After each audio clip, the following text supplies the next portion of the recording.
Hello everyone, I am here with another video for you and this story about the whistling corpse. If you like these contents and stories, please don't forget to subscribe and like the videos. There is anything you don't like or would like me to fix, please let me know in the comments. Love you all. Thank you. You know those sounds you hear at night that you just can't place? The house settling, a branch scraping the window, your own heartbeat playing tricks on you. But there is one sound that people across the world have learned to fear before they even understand why. It starts softly, like someone humming to themselves on a quiet street. Then it gets clearer, a melody, a whistle.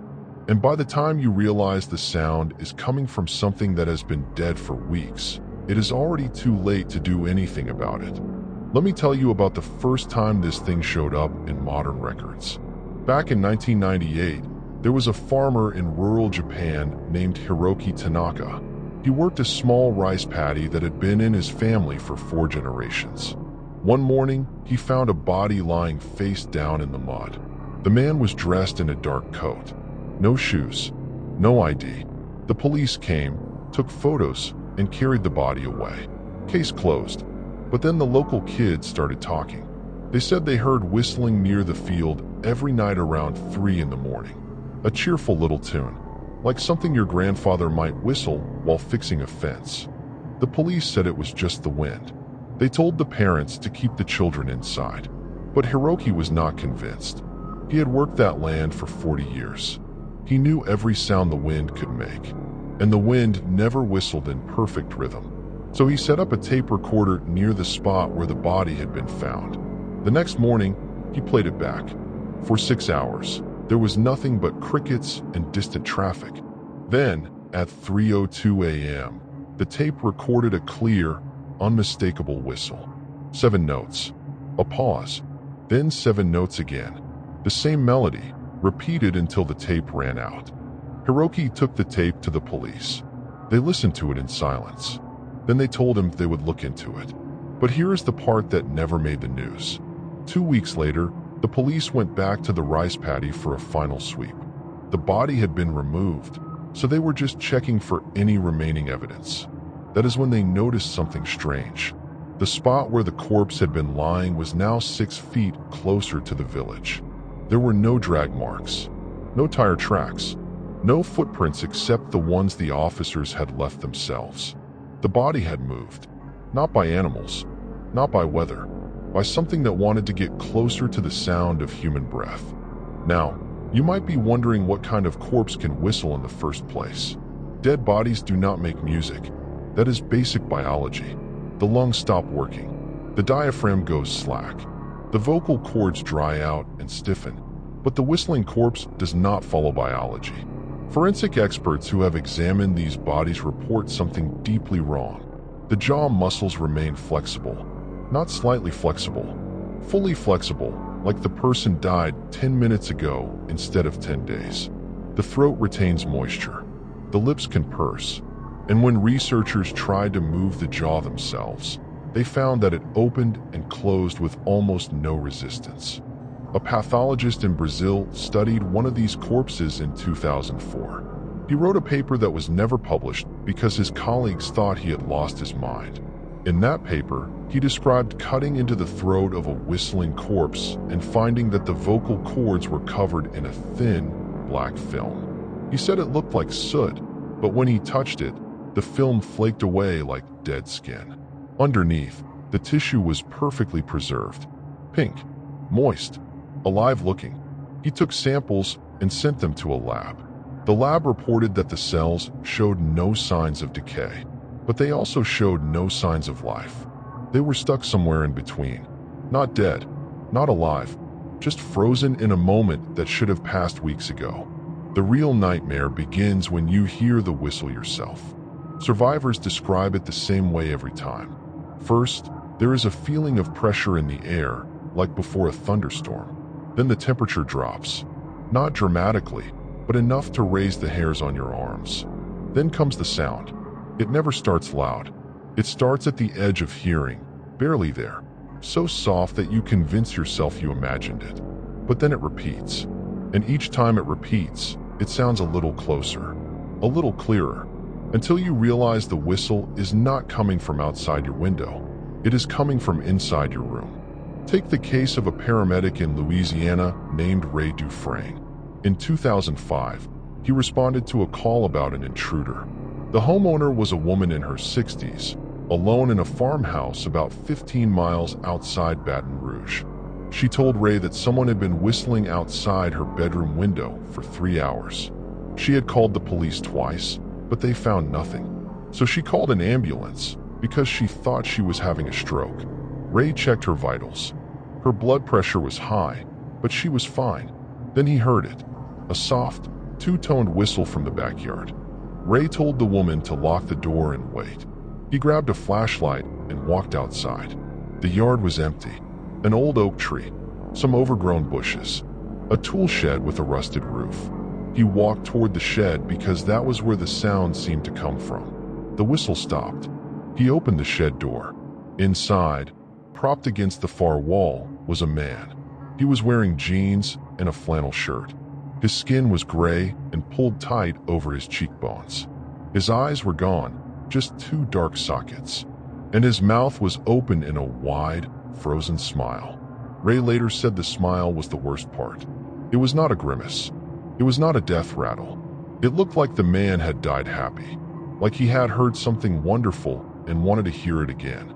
The coroner estimated the body had been dead for at least 2 weeks, but there was no smell, no insects, no signs of decomposition. The man looked like he had died that morning, and when the coroner tried to close the jaw, it would not stay shut. Every time he pushed it closed, it slowly drifted open again, like the muscles were still working, still practicing, still getting ready to whistle one more time. Here is where the science gets even stranger. Normal corpses decompose in a predictable sequence. First the skin discolors, then the body bloats, then the tissues break down into liquid. But whistling corpses do not follow that sequence. They stay intact, they stay flexible, and they retain heat longer than they should. A researcher in Sweden placed temperature sensors on a whistling corpse and found that its core temperature remained several degrees above room temperature for more than 2 weeks after death. The researcher checked the equipment. It was working fine. He checked again. Still fine. Then he touched the corpse's chest. He said it felt like touching someone who had just finished a light jog. Warm, slightly damp, completely impossible. Some people think a fungus causes all of this.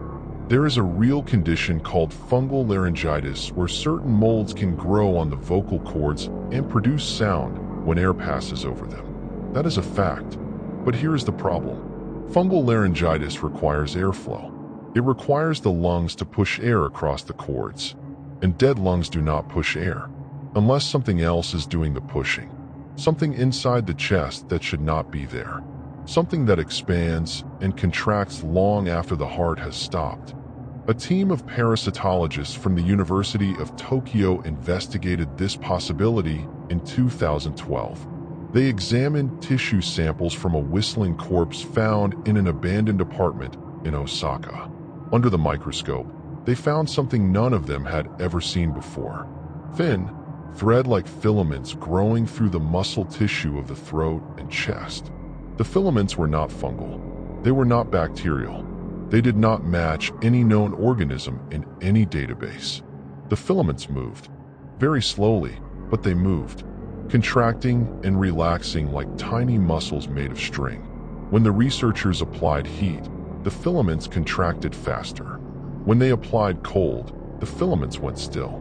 And when they played a recording of the whistle, the filaments began to vibrate, as if they were trying to sing along. The lead researcher on that project resigned 3 months later. He would not say why. He just packed his office and left. A colleague found him a week later at a train station in Nagano, buying a ticket to a town so small it did not appear on most maps. The colleague asked him what he had seen. The researcher just shook his head and said, "It is not a fungus. It is not a parasite. It is something that learned how to wear people a very long time ago, and it is still learning."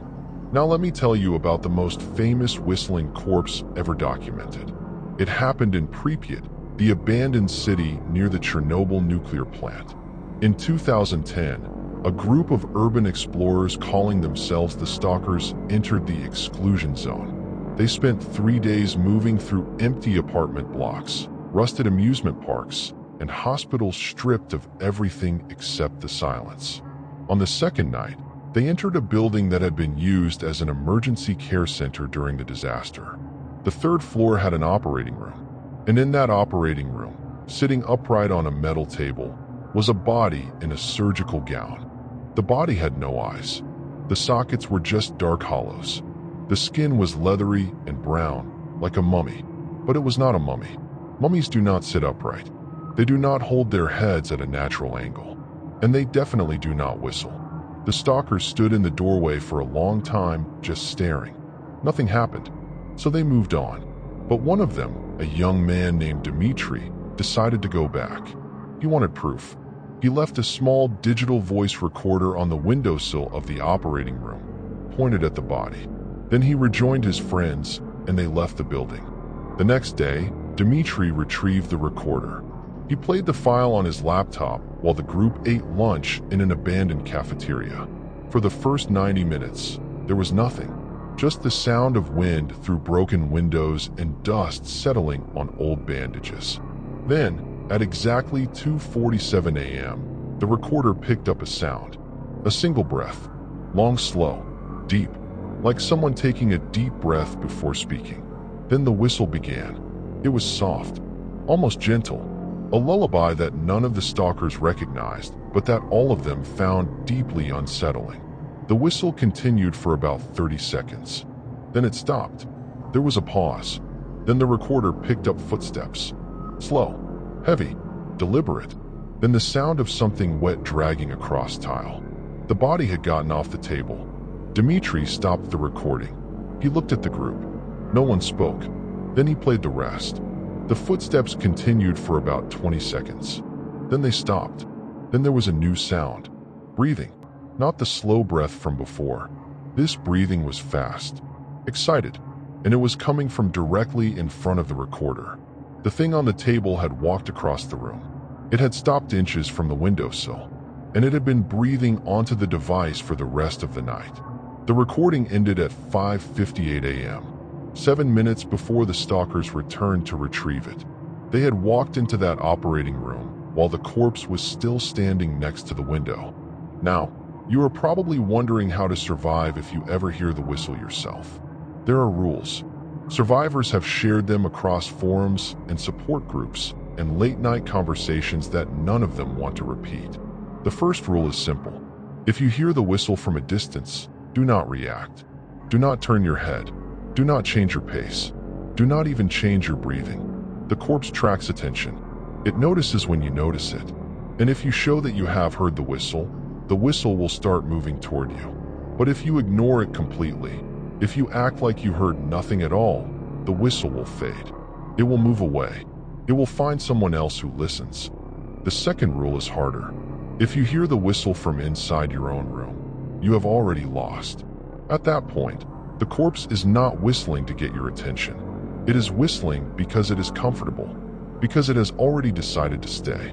Survivors who have experienced this describe an overwhelming urge to hide, to crawl under the bed or into a closet or behind anything that might block the sound.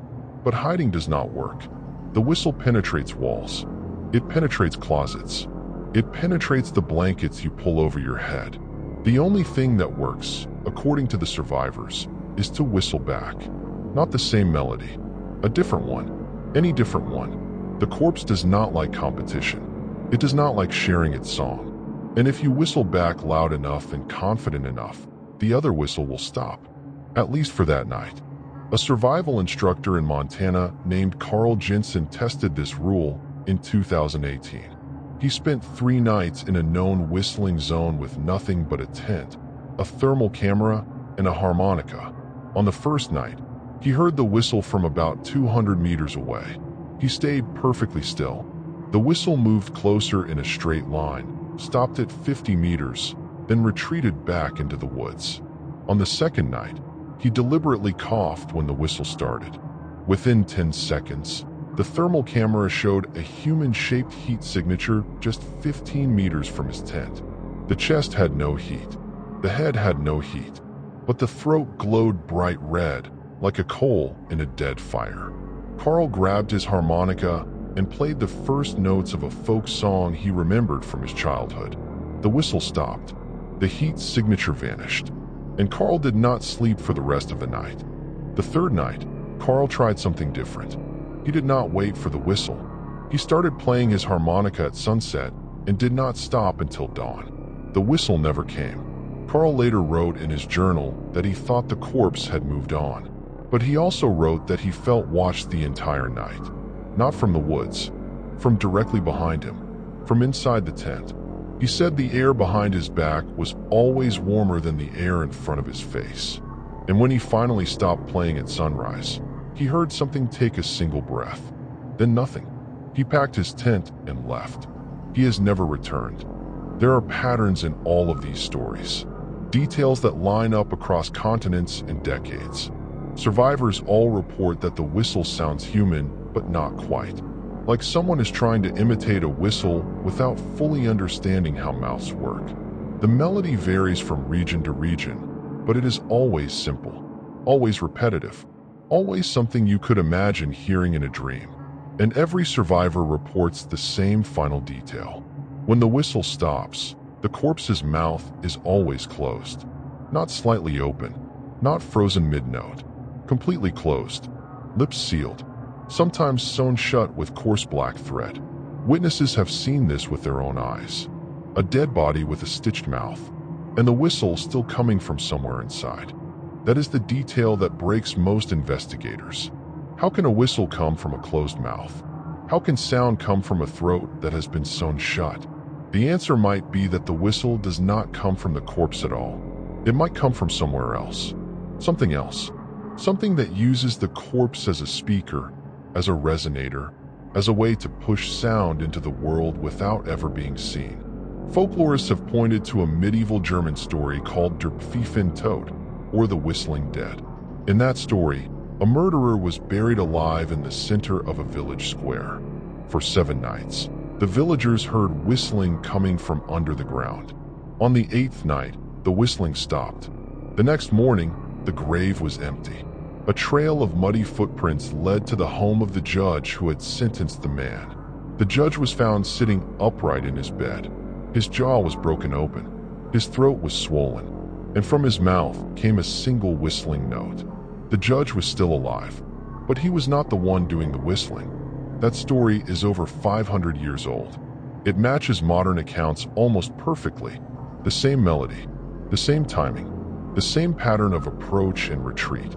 Something has been doing this for a very long time. Something that does not age and does not forget and does not care about the name you give it. It just moves from corpse to corpse, from country to country, from century to century, whistling the same tune and waiting for someone to listen to closely. Today, there are online communities dedicated to tracking the whistling corpse. The largest forum has over 50,000 members. They share GPS coordinates of recent sightings. They trade audio files. They compare notes on which melodies are active in which regions. But the moderators have strict rules. No recording longer than 15 seconds. Too many users reported that extended listening caused strange effects. Sleep paralysis, nosebleeds, the sensation of being watched from inside their own walls. One user posted a 30-second clip in 2019. He said he had recorded it outside his apartment in Warsaw. 48 hours later, his account went silent. His last message was posted at 3:17 a.m. It read, "It heard its own recording. It whistled back. I can hear it in the walls now. It is learning my whistle." So here is what you need to remember. The whistling corpse does not hunt the way other things hunt. It does not chase. It does not rush. It simply wanders through the world, whistling a tune that no living person should recognize, and it waits to see who listens. The whistle is not a threat. It is a test. It is a question. And the question is simple. Are you paying attention? Because most people are not. Most people walk through life with their headphones in and their minds elsewhere. They never hear the whistle at all. But some people do. Some people stop. Some people turn their heads. And those are the people the corpse remembers. If you ever find yourself humming that melody without knowing where you learned it, do not try to remember. Do not try to place the tune. Just run. Run until your lungs burn and your legs give out, and you cannot hear anything except your own heartbeat. Because the corpse knows. It knows that you heard it. It knows that you remembered. And somewhere out there, in a field or a forest or an abandoned hospital room, a dead body is opening its mouth. It is taking a slow, deep breath, and it is deciding whether to whistle your name next.